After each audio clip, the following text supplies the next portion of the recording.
Okay, very good morning. It's Thursday the 19th of October. Hope everyone is well and had a good evening. Just going to get the briefing underway. So discussing kind of this record high close we had again in the US indices.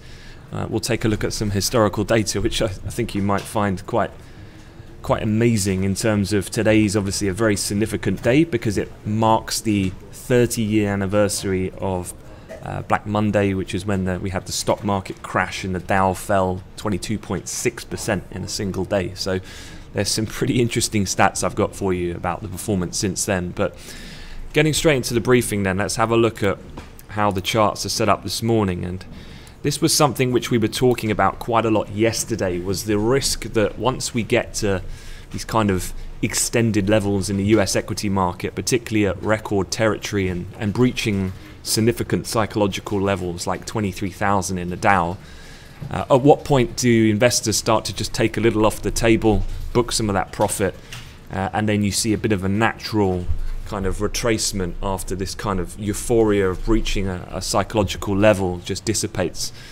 And I think you're getting maybe a little bit of that this morning, just coming into market.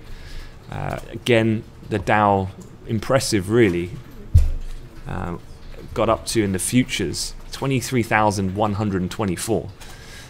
But it's had a bit of a pullback this morning, as you can see here in the S&P, and it's across the three majors. So the Nasdaq, likewise, you can see we breached yesterday's low already this morning when Europe stepped into the market, and then we've also taken out the Tuesday low as well in the Nasdaq. So a little bit of equity weakness. I feel this is more to do with just a bit of profit taking at this level. But the other things that you've got to be aware of is that we're in the middle of now US corporate earnings season. What has begun is the European corporate earnings season. And so just like you need to be aware of any large cap US names reporting, you certainly need to do the same for any European names. And two that have come out this morning have really kind of caught my eye. One was SAP, just because SAP is obviously one of the major components that makes up the DAX from a market weighting point of view. And I think the headline's probably a little bit misleading because they did slightly raise their full year outlook again on the back of steady earnings in Q3, but they warned that significant currency headwinds could cut their fourth quarter adjusted operating profit growth by up to 8 percentage points. That's pretty huge in terms of the impact that the currency headwinds will have. This is probably talking about then this kind of elevated euro currency. And so something to be mindful of. Likewise, you've also got Unilever, another fairly large company, who have said that basically emerging markets are a bright spot amid a poor Q3 weather. So they said third quarter had been hit by poor weather in Europe and the hurricanes in Americas, that it was seeing a recovery in demand from some of its biggest emerging markets though. So but overall, the opening call that I saw for Unilever when we went through the cash open, they were down fairly substantially. They were down about 3%. SAP were down about 2% at the open. So combination then maybe of a little bit of profit taking in the indices, and then amid some of these corporate earnings. This was Unilever, their earnings report, SAP here. And so is this just going to mean it's an all-out aggressive sell in the equity markets? I think you've just got to be a little bit more I guess controlled than that. I think if we had a day where and there will be next week, days when there's a whole kind of group of major UK and European corporate earnings, then the market might be susceptible to some pretty aggressive moves in the morning. But at the moment, they're kind of just starting to trickle in from a European earnings perspective. But certainly as we go through the day, I would be interested to just see whether or not this idea of a little bit of short-term fatigue on this impressive rally that we've had in equities starts to just have a little bit of a pullback. But like I talked about in the strat we wrote yesterday, I still remain of a long bias kind of otherwise in terms of US equities despite any short-term pullback. I got a question for you then. Just given, as I said, today's a historical anniversary for the stock market crash of 87, I just want you to have a guess percentage-wise. Some of you might have already heard the percent. Let's see if Will DeLucy standing here can give me a guesstimate.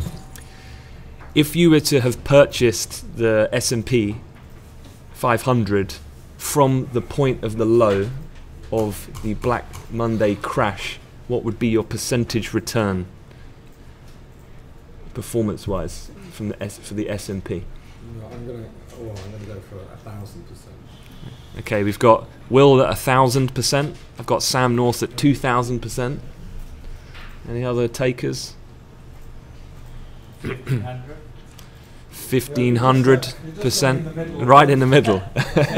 Jay's playing it safe. Okay. Okay, cool. I've got a couple of guesses here. Got a range 700, 800.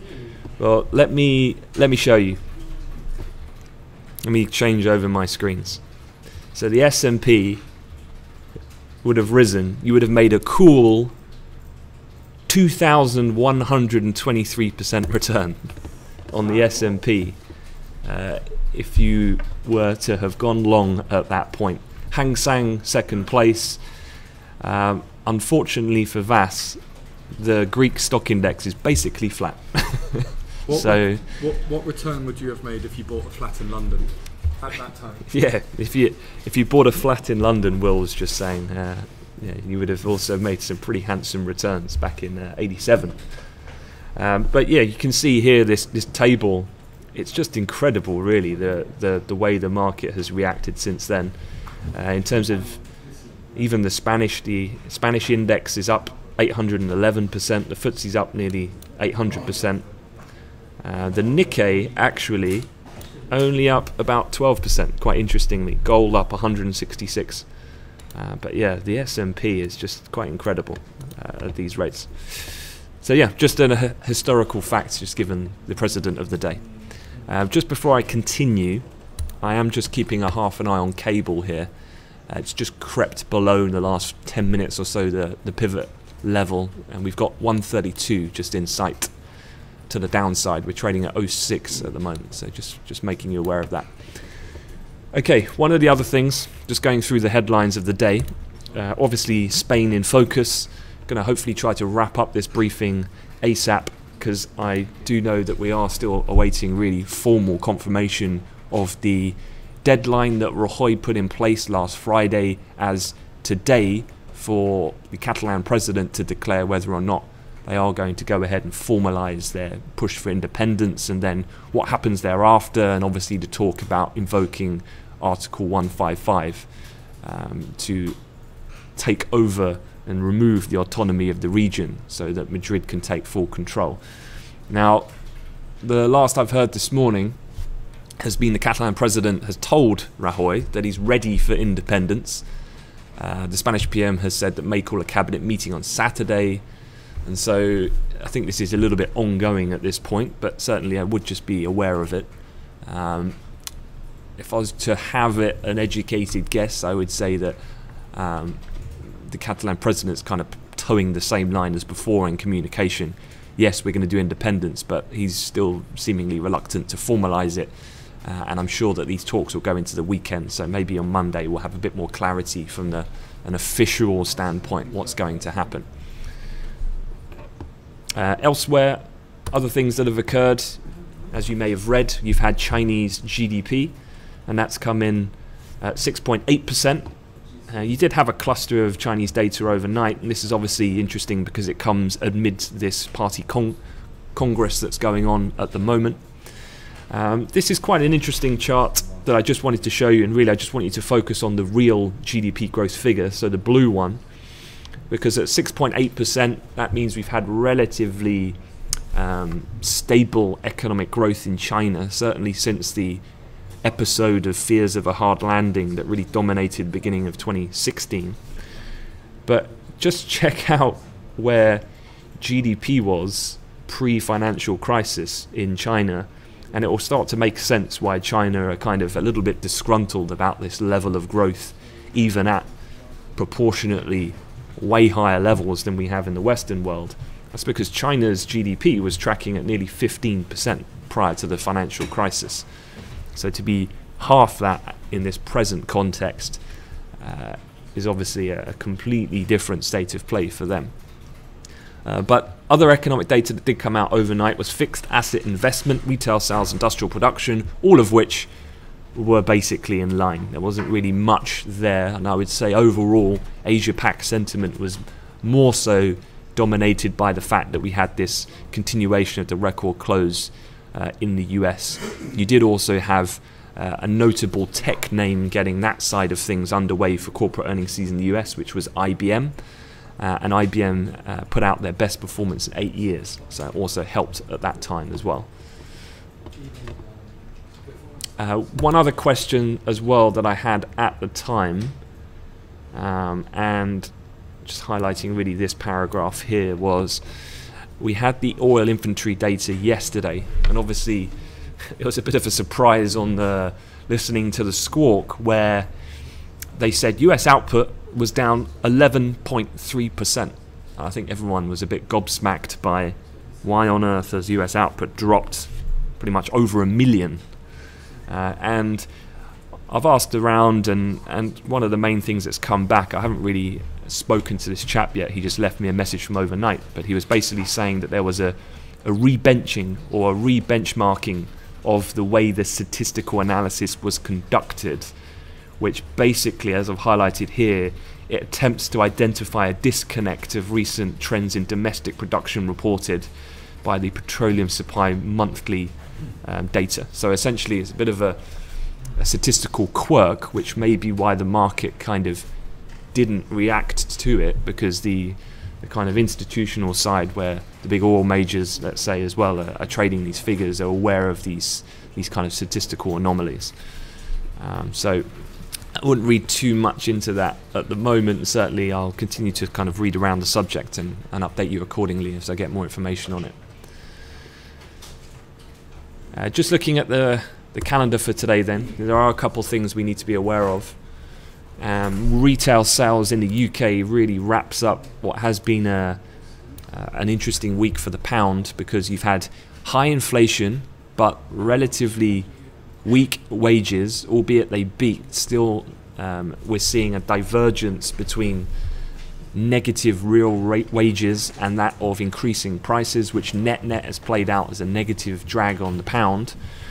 Now you're going to look to the service sector to see how the main kind of motor of the UK economy is performing, and that being retail sales. We're going to get at 9:30. So sterling traders, you need to have your wits about you for that piece coming out.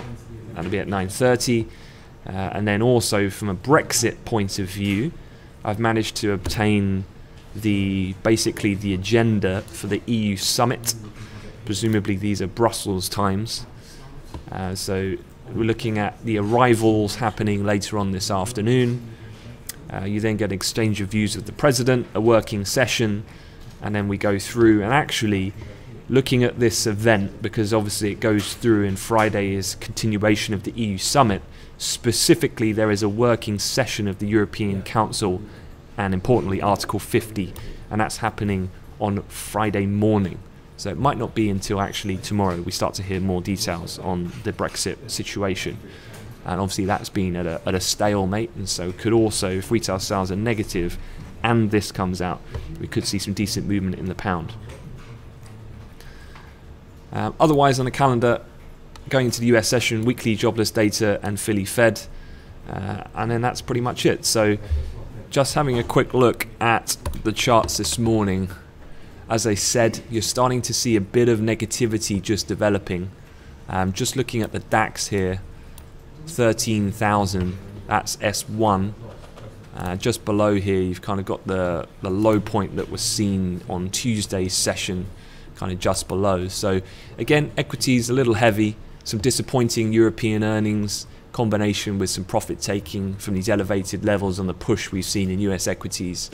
So consequently, as soon as that's happened and Europe stepped into the market, gold's had a pretty nice bounce, just targeting that previous high from yesterday up at 1285. I guess the longer term play looking for a further pushback. If equities remain under pressure, it would be a push up towards R1, and then what would be the overnight high from Wednesday night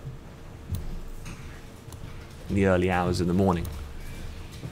Equity wise, I guess in the Dow, if you actually look at the Dow future, there's an awful long way to come back down, given the real one-dimensional kind of play that occurred yesterday with this impressive run-up that we saw on the breach at 23,000. Really pushed up all the way from the moment the US sort of came in to the moment they left the market. We retested that high at 23,124 overnight in the Asia session, and since then, on the breach of the Asia Pac lows, as soon as Europe's come in, we started to come under some pressure here.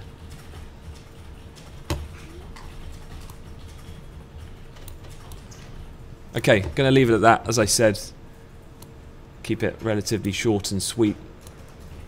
And I am mindful as well, we are looking out, coming up for 9 o'clock, so about 10 minutes, any further updates coming out of Spain, which could add further to this negativity. But just seeing there the DAX, another little pop lower, that break of more convincingly on that 13,000 level.